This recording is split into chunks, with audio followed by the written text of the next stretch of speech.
Hello, welcome back to my channel, Swiss Tesla fan. Today I want to quickly talk about updates because we got our first update, yeah! So let's look at the release notes and see what's new.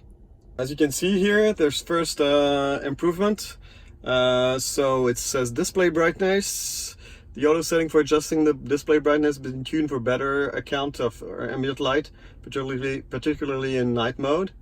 So there's some improvements there. Then conditional speed limits. Your vehicle will now display conditional speed limits, such as a speed limit based on the time of day, weather condition, etc. If there is a conditional speed limit for your current road, it will be displayed in gray below the regular speed limit sign. And it says also, this feature requires latest map data. Please connect to Wi-Fi to download the latest map data.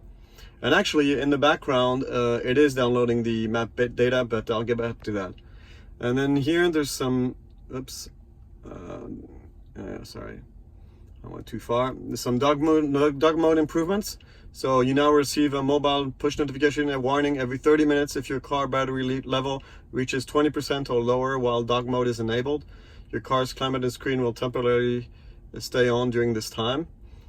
And it says also check laws for any restrictions on leaving pets unattended in your car. And one of the big things of this update is the CCS charging. So now your car can now charge up to 200 kilowatt at third-party stations. So that's really great. There's no 200 kilowatt third-party stations for the moment here, but there are some 150 ones.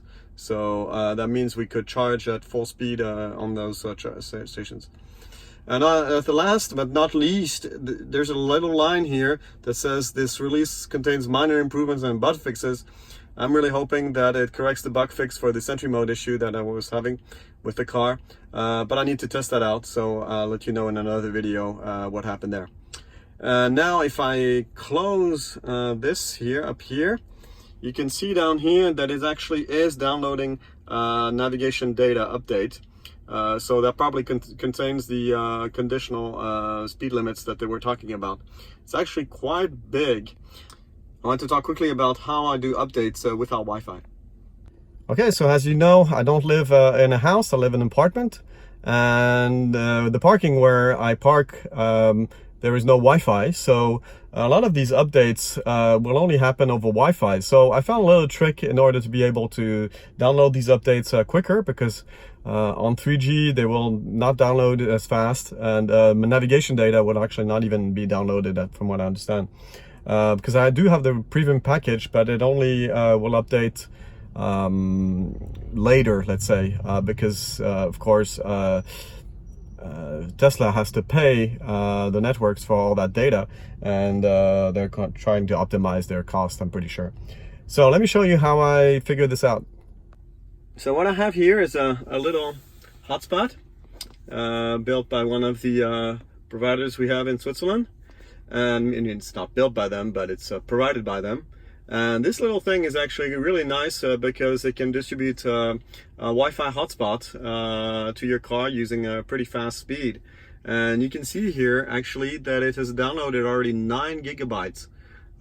So actually I reset this but just before it downloaded the update, the firmware update.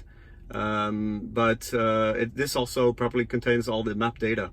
So as you can see, the car is actually now connected to Wi-Fi, and if we look at the Wi-Fi, it's actually connected to this 4G pocket Wi-Fi, and so it knows that it can use that.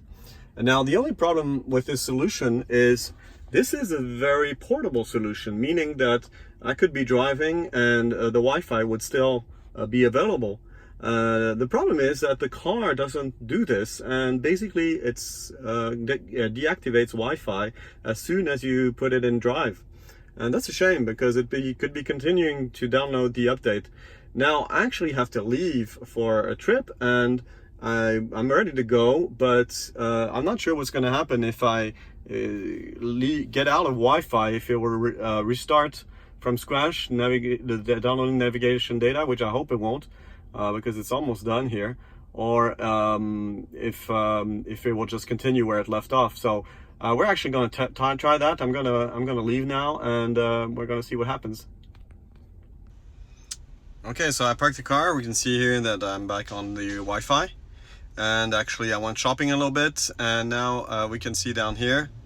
So if I go there, you can see here that it says it has the latest version of the firmware, 2019 20.2.1, and also say that it has the navigation data at EU 2019.20. So that means it's finished downloading. And now let's have a quick look at how much data that was. So I'll take this thing back out. I just leave it there. And let's see here. Yeah, so it's at 10.51 gigabytes. So I'm guessing the map data was at least 8 gigabytes.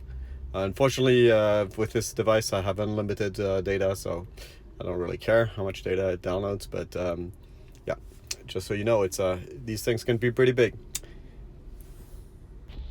All right, that's everything for today. If you like this video, don't hesitate to put a thumbs up, and also subscribe and hit the notification bell to be notified when I release a new video. And don't forget, if you're interested in purchasing a Tesla, I'll put my referral code in the description below. And that's it. So don't hesitate to put a comment if you want anything covered or have any questions. All right, see you soon. Bye-bye.